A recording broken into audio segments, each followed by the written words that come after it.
Hi friends, welcome to Rani's kitchen. నేను మీ రాణి. Friends, ఈరోజు curry చేసి చూపించబోతున్నానండి. బెండకాయ మసాలా పులుసు. ఎప్పుడు చేసుకునే ప్రాసెస్తో కాకుండా ఒకసారి నేను చూపించిన విధంగా వండి చూడండి. అన్నం అంతా కూడా ఈ పులుసుతోనే డైలీ తినే రైస్ కన్నా కూడా కొంచెం ఎక్కువగానే తినాలి అని అనిపిస్తుంది. అంత కమ్మగా అనిపిస్తుంది. ఆ ప్రాసెస్ అంతా చూద్దాం. వీడియోని ఫస్ట్ నుంచి లాస్ట్ వరకు స్కిప్ చేయకుండా చూడండి. ఈ పులుసు అనేది రైస్కి, రోటీకి, పుల్కాకి చాలా చాలా టేస్టీగా ఉంటుంది. ఇక ప్రాసెస్ స్టార్ట్ చేద్దాం. ముందుగా ఒక 1/2 కేజీ బెండకాయలు తీసుకుని శుభ్రంగా కడిగిన తర్వాత ఇలా కట్ చేసుకోండి. పులుసు కర్రీ చేయబోతున్నాం కాబట్టి ముక్కలు అనేవి కొంచెం పెద్ద సైజులోనే కట్ చేసుకోవాలండి. ఇలా పొడవుగా కట్ చేసుకోండి. నేను 1/2 కేజీ బెండకాయలతో కర్రీ అనేది చేయబోతున్నాను. మీరు మీకు నచ్చిన క్వాంటిటీలో కర్రీ అనేది ప్రిపేర్ చేసుకోండి.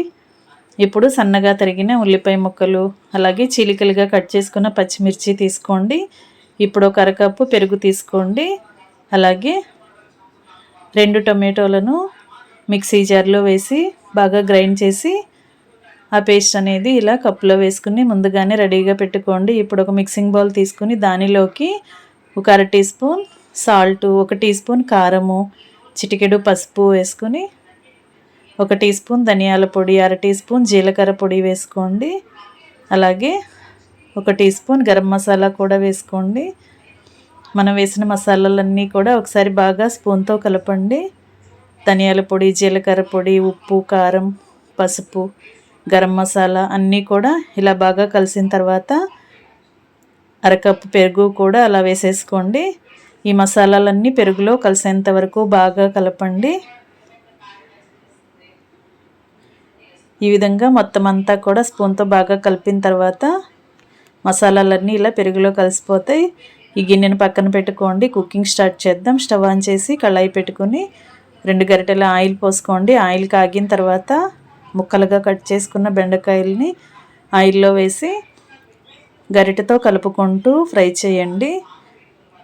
ఇలా కొంచెం సేపు ముక్కలన్నీ కూడా ఆయిల్లో బాగా ఫ్రై అయినట్లయితే మనం కర్రీ చేసినప్పుడు ముక్కలు అనేవి ఊడిపోకుండా కర్రీలో కరెక్ట్గా కనిపిస్తాయండి. ఈ విధంగా 2 నిమిషాలు బాగా ఫ్రై చేయండి.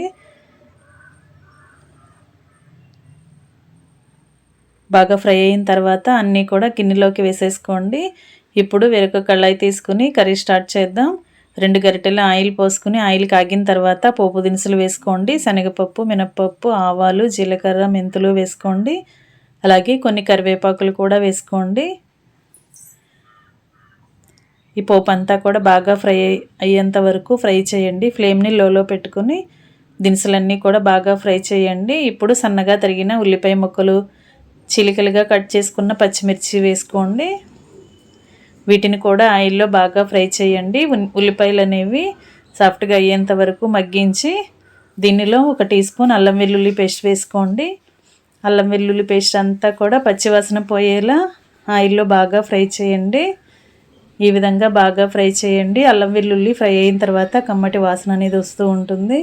అంతవరకు ఫ్రై చేసిన తర్వాత మనం ముందుగా గ్రైండ్ చేసి పెట్టుకున్న టమాటో పేస్ట్ అంతా కూడా అలా ఆనియన్స్లో వేసుకుని వాటిని కూడా టమాటో పేస్ట్ని కూడా బాగా ఉడికేంత వరకు ఫ్రై చేద్దాం. మూత పెట్టుకుని 2 నిమిషాలు బాగా ఉడికించినట్లయితే టొమాటో అంతా కూడా బాగా మగ్గి ఆయిల్ అనేది పైకి రిలీజ్ అవుతూ ఉంటుంది. అంతవరకు కూడా ఉడికించండి. 2 నిమిషాల తర్వాత మూత తీసుకుని చూసుకున్నట్లయితే టొమాటో అంతా బాగా మగ్గింది. ఆయిల్ పైకి రిలీజ్ అవుతుంది కదా, అంతవరకు కూడా ఉడికించి మనం ముందుగా మసాలాలన్నీ కూడా పెరుగులో కలుపుకొని రెడీగా పెట్టుకున్నాం కదా, ఆ పేస్ట్ అంతా కూడా ఆ పెరుగంతా కూడా అలా వేసేయండి. ఈ పెరుగుని ఆయిల్లో బాగా కలపండి. టమాటో పేస్టు, పెరుగు, మసాలాలు అన్నీ కూడా కలిసేంత వరకు బాగా కలపండి. ఇలా 2 నిమిషాలు బాగా ఉడికించండి. పెరుగులో ఉన్న వాటర్ అన్నీ కూడా ఇంకెంతవరకు ఉడికించి మనం ముందుగా కట్ చేసి పెట్టుకున్న బెండకాయ ముక్కల్ని కళాయిలో వేసేసుకుందాం. ఈ విధంగా ముక్కలన్నీ కూడా కళాయిలో వేసేసుకున్నాం కదా, ఈ ముక్కలకు పెరుగు, మసాలాలు అన్నీ పట్టేంత వరకు గరిటెతో బాగా కలపండి. 2 నిమిషాలు ముక్కల్ని బాగా కలిపిన తర్వాత కర్రీకి సరిపడా సాల్టు, అలాగే కారము యాడ్ చేయండి. 1.5 టీ స్పూన్ల సాల్ట్ వేసాను. అలాగే 2 టీ స్పూన్లు కారం వేసానండి. కారము ఉప్పు అనేవి మీ టేస్ట్కి తగ్గట్టుగా యాడ్ చేసుకుని 1 గ్లాస్ వాటర్ పోస్తున్నాను. ముక్కల క్వాంటిటీ అనేది చూసుకుని ముక్కలు ములిగేంత వరకు కూడా వాటర్ పోయండి. ఇలా వాటర్ పోసి మనం వేసిన ఉప్పు కారం ముక్కలకు పట్టేంత వరకు బాగా గరిటెతో కలపండి. ముక్కలన్నీ కూడా వాటర్లోకి సర్దుకుని మూత పెట్టుకుని ఉడికించండి. ఒక 5 నిమిషాలు బాగా హై ఫ్లేమ్లో ఉడికించినట్లయితే మనం వేసిన మసాలాలన్నీ కూడా ముక్కలకి బాగా పడతాయి. అలాగే ముక్క కూడా బాగా ఉడుకుతుంది. ఈ విధంగా 5 నిమిషాల తర్వాత చూసి ఒకసారి బాగా కలిపినట్లయితే కర్రీ అంతా కూడా గ్రేవీ అంతా చిక్కబడటం స్టార్ట్ అయ్యింది కదా. వాటర్ అన్నీ కూడా కొంచెం ఎగిరి గ్రేవీ దగ్గరగా ఉడికేంత వరకు ఉడికించండి. మరి పులుసు అనేది నీళ్ళుగా ఉంటే అంత టేస్ట్ అంత బాగోదండి. పులుసు అనేది కొంచెం చిక్కగానే ఉంటే రైస్కి కలుపుకుంటున్నప్పుడు టేస్ట్ అనేది బాగా తెలుస్తుంది. చివరిగా కొంచెంగా కసూరి మెతి వేసుకుని సన్నగా తరిగి పెట్టుకున్న కొత్తిమీరను కూడా యాడ్ చేసుకోండి. ఈ టైంలో సూప్ని టేస్ట్ చూసుకోండి.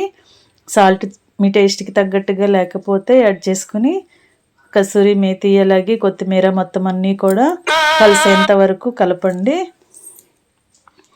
ఇలా 2 నిమిషాలు బాగా ఉడికించండి. కొత్తిమీర ఫ్లేవర్ అంతా కూడా కర్రీకి బాగా పడుతుంది.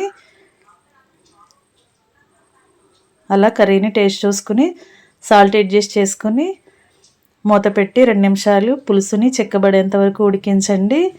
మరి ఎక్కువగా చిక్కబడకుండా కొంచెంగా గ్రేవీ ఉండేలా ఉడికించి మూత పెట్టుకోండి. ఫ్రెండ్స్, ఛానల్ని ఫస్ట్ టైం చూస్తున్న వారు సబ్స్క్రైబ్ చేసుకుని పక్కనే ఉన్న బెల్ బటన్ క్లిక్ చేయండి.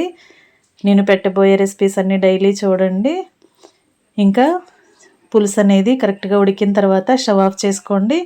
వేడి బెండకాయ మసాలా పులుసుని సర్వింగ్ బౌల్లోకి తీసుకుని వేడి అన్నంలో సర్వ్ చేసుకున్నారంటే ఎక్కువగా కూడా రైస్ తినాలని అనుకుంటారు. అంత టేస్టీగా ఉంటుంది. వీడియో నచ్చినట్లయితే లైక్ చేయండి. మరొక రెసిపీతో మళ్ళీ కలుద్దాం. Thanks for watching. నేను మీ రాణి.